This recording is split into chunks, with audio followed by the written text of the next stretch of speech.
All right, guys. Happy Valentine's Day, everyone out there. I am Muggsy the Creator, the interdimensional time traveling waiter. Figured I would check in on everybody and see how they are doing. Valentine's Day is a greeting card holiday, is what we used to call it. It's like this day designed for you to express all of your feelings of romance and all this bullshit by spending money when these are feelings that you should be integrating into your everyday life. I don't like going out on Valentine's Day. I don't like the idea of it. I don't like how there's this pressure to go out and buy these things that we don't need and all that crap. But anyways, I wanted to test out this live stream, so I figured what better chance than now to answer a few questions that we got. On the internet, I asked Chat GPT to come up with some philosophical love questions to see if we could dive into them and see what the hell I know about love. When I started the podcast, first of all, guys, for those of you who don't know me, I am a podcaster of the universe according to Muggsy Podcast. We are on 100 episodes coming up soon. But I end every broadcast with "I love you. Take back your consciousness. I love you." And I wanted to be a podcaster that said love the most times in my life because I was curious what that type of human being would be like, the person that says love the most times in the world. I didn't really necessarily know anything about it, but I just figured I'd give it a shot. So let's see if I actually have picked anything up over the years. Before we get into it, what is the opposite of love? Lots of people think that it's hate. And I think that hate is not necessarily love's polar opposite, but the smallest percentage of love, like a really small percentage of love. I think the opposite of love is judgment. And judging something is the polar opposite, because when you start to remove the judgment from your life, I think that you'll start to find yourself with more love. And these are the conundrums of what it's like living in the third dimension here on planet Earth. Oh my God. Let's take a look at some of these questions. I didn't look at them beforehand. I don't know if you believe me, but I didn't. What do you guys do? I guess I can't really answer the chat. Never mind. We won't ask you questions yet. It broke them down into the nature of love, love and identity, struggles and paradoxes. I don't know. Let's talk about a few. Do we love people for who they are or for how they make us feel? Interesting. I think that it is a combination of the two. That's what you're going to find with all of this. It's some combination of everything. There is no right or wrong answer to this. I think that you love someone for who they are, in a sense. Damn, that's a good one. Or do you love them for how you make us feel? There's plenty of people that make me feel good who I don't necessarily want to love all the time. But the person that I want to love, I love for making decisions that are going to end us in the same vibrational state. That's how I think about it. For who they are. Yes, for who they are. For the person that they have become based on all the life lessons that they have reflected on up to that point. Like, I'm not going to love someone who's like an asshole. I'm not going to choose to want to be around that person, and they don't make me feel good. It's a combination of both. I don't know. This is weird. That was a weird question. Can love exist without attachment? Oh, wow. Chat GPT. Attachment. Can I love something I'm not attached to? I think absolutely. Because when you really boil it down, love is some sort of freedom. It should make you feel lighter and freer and more open. And times when I've really been in love, I think those are definitely things that I've felt. Is unconditional love truly possible between adults? I think it has to be.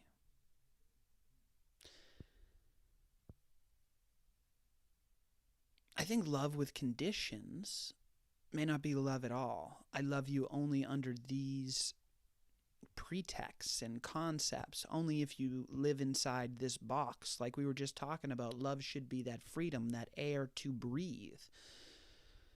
And for someone to not, what was that question? For someone to want to put conditions on it doesn't sound like love at all to me. What about love and identity here? Can you fully love someone if you don't love yourself? What a philosophical question. I don't think you can love someone unless you love yourself. I think that's the first step to true love that most people get caught up on in the first place. If you are struggling in your own romantic relationships, perhaps it is because you need to take the time to love yourself. And only once you love yourself can you experience that freedom of being yourself and attracting someone else to love you unconditionally in that free form of you being yourself. Damn, this shit all comes full circle. This is wild. How much of love is projection? These are hitting on all of the topics that we talk about on the universe according to Muggsy all the time.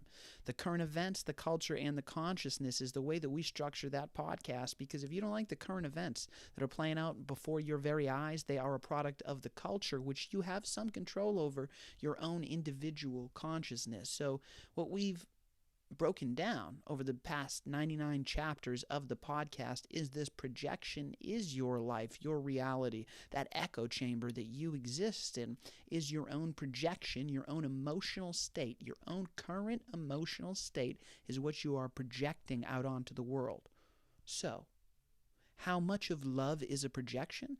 This ties into loving yourself as well. If you don't love yourself, you are taking out the judgment that you have for yourself on someone else based on your vision of what you're projecting onto the world. And if you are content with your current emotional state, if you're happy with the state of things in your life, then that is what you're projecting out onto the world. And you can have conversations about that love on the internet, live, on a live stream. I wonder if this is actually going through. We'll find out. Do we ever really see our partners clearly or only through our own desires? I don't like that desire. I would say lens there. I think that's incredibly hard to see anything clearly unless you are working diligently to get outside of the box that is the prison of your own mind. That takes work. I don't want to say hard work or easy work, because it just takes understanding that we are our patterns. And in order to see ourselves from a different perspective, we need to observe our patterns from someone else's vantage point. That is hard to do if you've never done it. But once you start to climb out of a box and change yourself, rewire your own brain, the electrical circuits that you have inside. So our brain is electric, our heart is magnetic. If you don't like the decisions that you're making in your life, then you want to make changes. You're already on the right path because you've started to notice the patterns that you're in. Now, once you can change those patterns, this is the part that people struggle with because they're so connected to the individual who existed inside that pattern.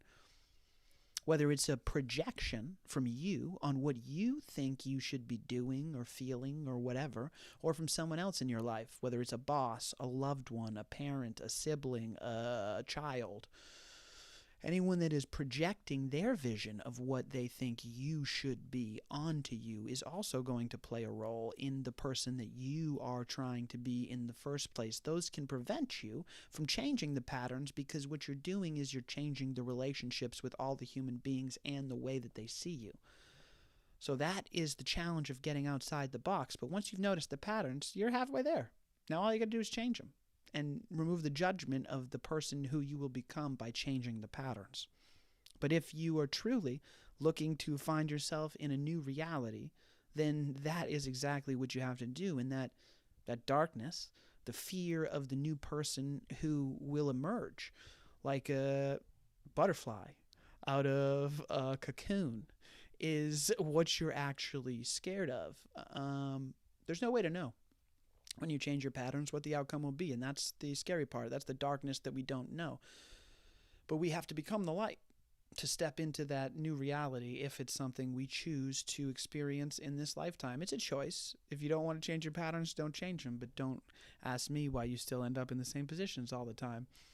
Uh, does love make us more authentic or more afraid? So, what you'll find when you start understanding time space in the third dimension is it exists in two-dimensional polarity, right? Earth has a magnetic field that we all exist in, the North Pole and the South Pole, they're opposites. That creates balance in the universe. This balance is everywhere. So control is both something we have and it's an illusion. These are incredibly difficult concepts that we are kind of going by very quickly on this live stream. It is stuff that we talk about all the time and we can drill into more. Maybe we'll have to do that on another night, not Valentine's Day. This is a great start, though. So, does it make us more authentic?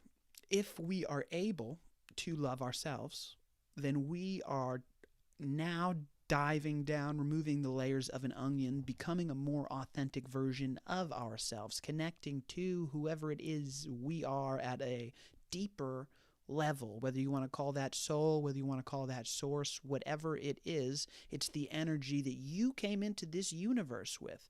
And if we are living authentically, loving that individual, nurturing that individual, then yes, love can make us more authentic.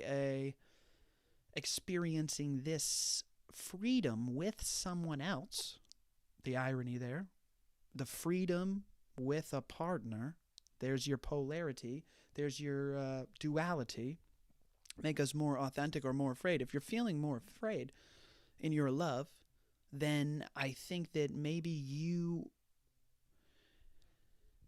there's something underlying there. If there's a fear in our life, it's something that has to be faced, and there's an underlying issue that needs to be resolved in some way. I guess it depends on what the fear is, because the more authentically you love, now you have the thing that you're looking for, and you are now susceptible to losing that thing. Now you have something to lose. The scariest dog is a dog with nothing to lose, right? So now all of a sudden, this fear is to protect this beautiful thing, which is the freedom of you two being authentic together.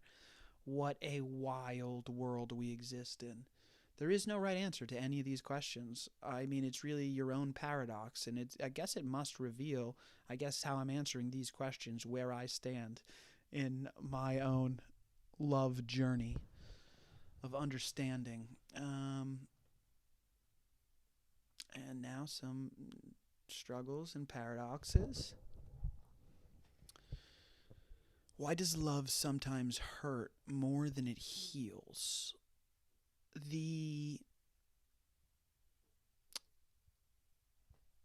We're going to again come back to this polarity.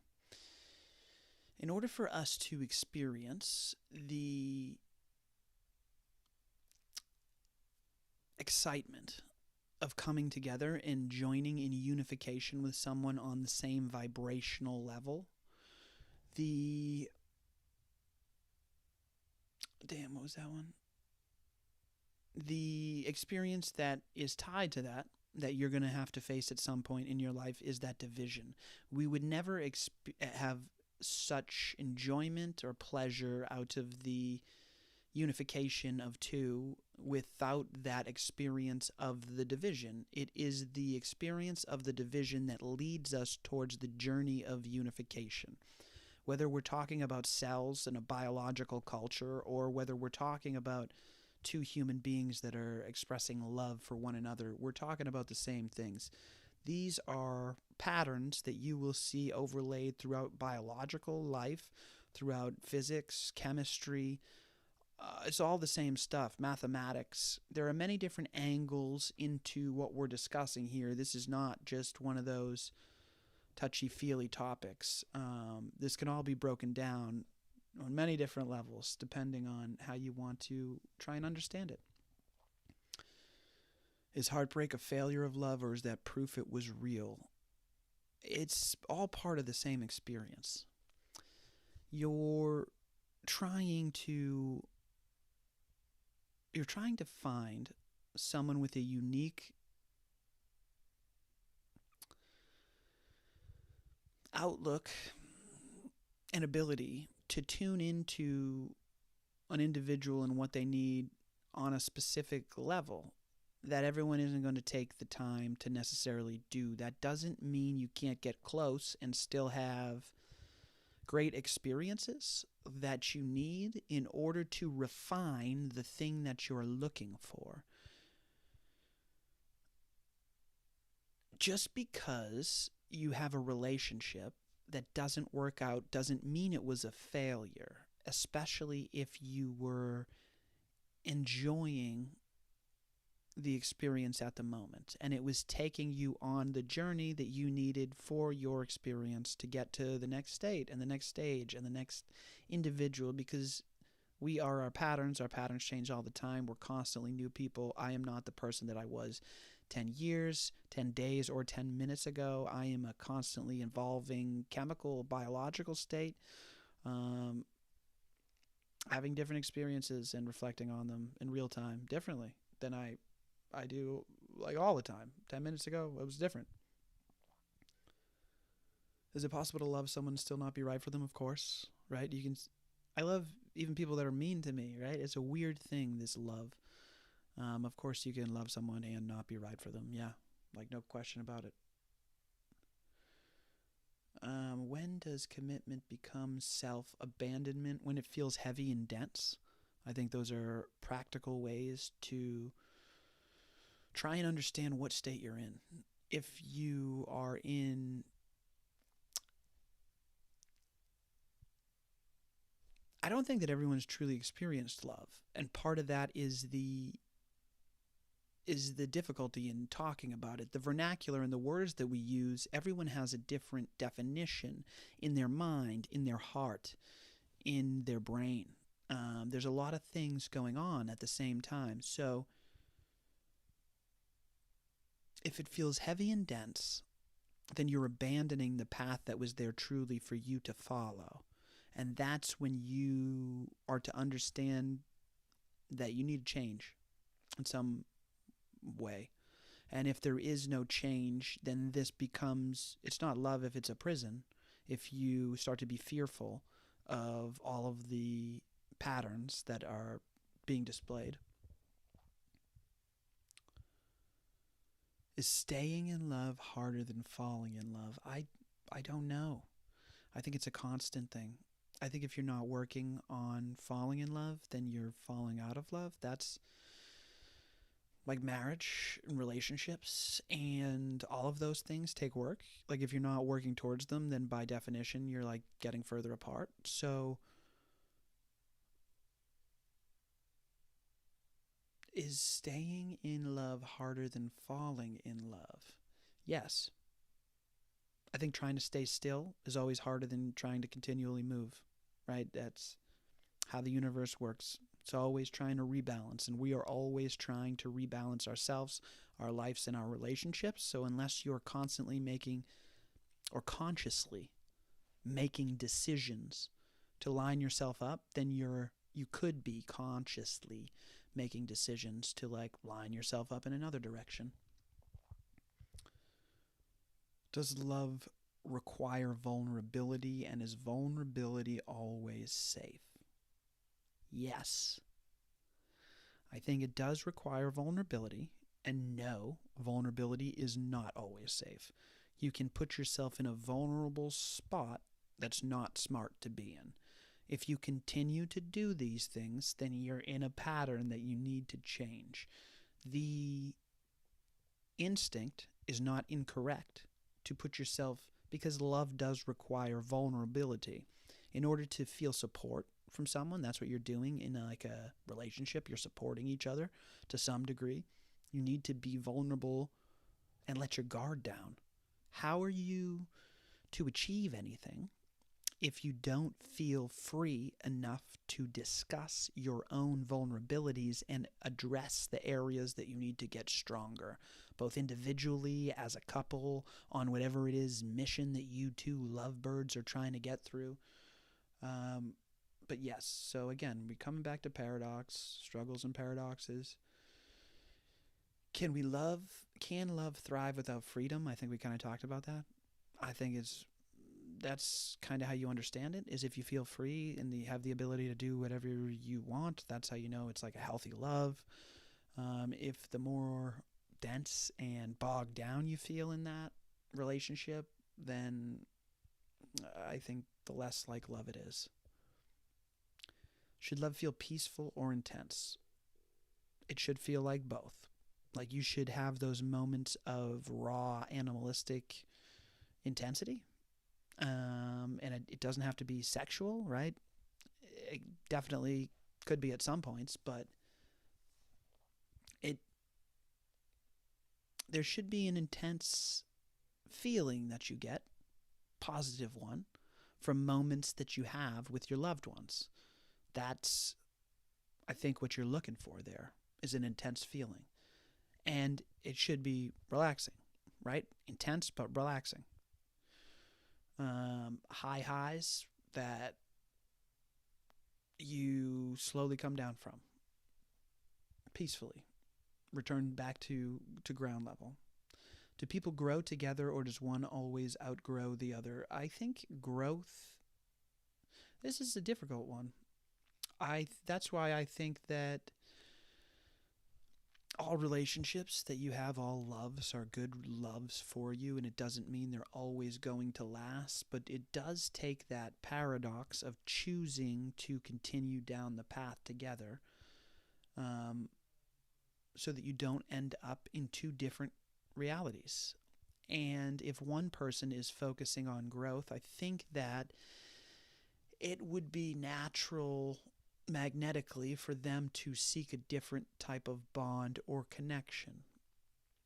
When two people are in love and growing together in the same direction, I think that's like your ideal, right? Because if you're not growing, you're, what was that fucking saying that I used to say? I don't even remember it at this stage of the game. It's too late tonight. Um, Stagnation. Stagnation is disease. If you're stagnant, you're quickly on your way to. Damn, what was it?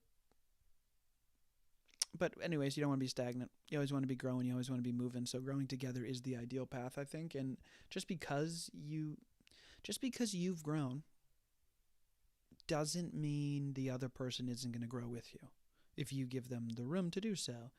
If they're consciously making decisions to grow in a different direction, then it would seem like you're on two different paths. And that, I guess, is something for you to understand in your own personal relationships. Can timing be more important than compatibility? Yes. Yeah, definitely. There's only one time, and that time is now. That's the only time that matters. Whether you would be compatible in a different time doesn't really matter because the only time that exists is this moment. Past and future are illusions of the mind. Sure, there is physical movement to the motions of time, but if you integrate the understanding that now is the only time that exists, the divisions between past and future become far, far more gray. And that timeline becomes more transversable. You can start to move throughout it because it's all one time. Time is the fourth dimension here, and it's the awareness of what's going on, getting outside the box, understanding exactly what the reality is that we're living in. So everything has already happened. All the decisions have been made. All the outcomes have played out. That's the weird thing that we're trying to integrate into the mind, is it's already happened. So just relax. Just relax and let it play out. How did we get there? What was that one? Is timing more important than compatibility? Yeah, I think so.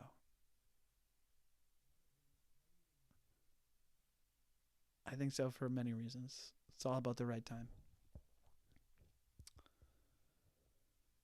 Is it better to have loved and lost or never loved at all? Oh, the timeless question. I think this is a reflection of perspective and projection. I would say it's always better to have loved and lost than have never loved at all. To go through the experience of having the thing. That is the journey, because it is the losing of that love or anything that truly allows you to experience like the highs. You wouldn't have the highs without the lows. So it's a question of, do you want to just go through a boring ass normal reality that stays stagnant, or do you want to go for a ride and a journey? I certainly made my decision in life. Lots of love. Can distance strengthen love, or does it reveal its limits? What is that?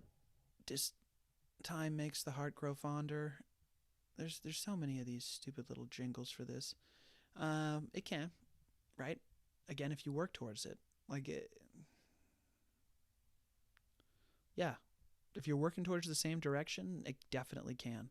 But if you're not, there is a physical reality to, like, if you're not going to see the same person for years, like what are you doing here? Because there's a physiological need electromagnetically to have human interaction and human contact. It is healthy for individuals and human beings on a biological level for many different reasons, from just skin health to heart rate, relaxation, cortisol levels. There's like a million reasons that it is extremely healthy for us to be around human beings. So why are we focused? Are we trying to have too much control over the situation by limiting our own journey, by trying to do long distance stuff? I assume that's what that's getting at. I don't know how long we've been going here either. Is there a way for me to check that? Let's see. Damn. This is us, guys. 15 minutes, something like that. Not bad. Let's go back to my questions here. We got bigger questions. Are we wired for one great love or many? I don't know. Think about your career. Did you love the thing that you did for a while until you found something else you loved more? It's a question of who we want to be.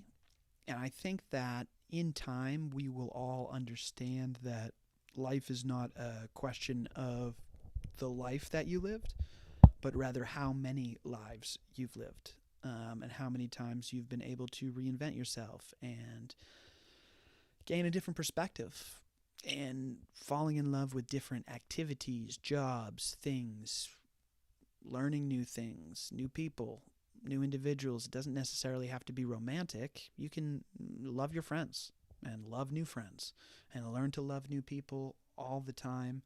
So I think we're wired for lots of love. You can love your plants. Many loves. Many different kinds of love, too. Many different kinds of love. Can love exist without expectation? That's a good one. I don't know what I'm expecting. I truly don't know what I'm expecting.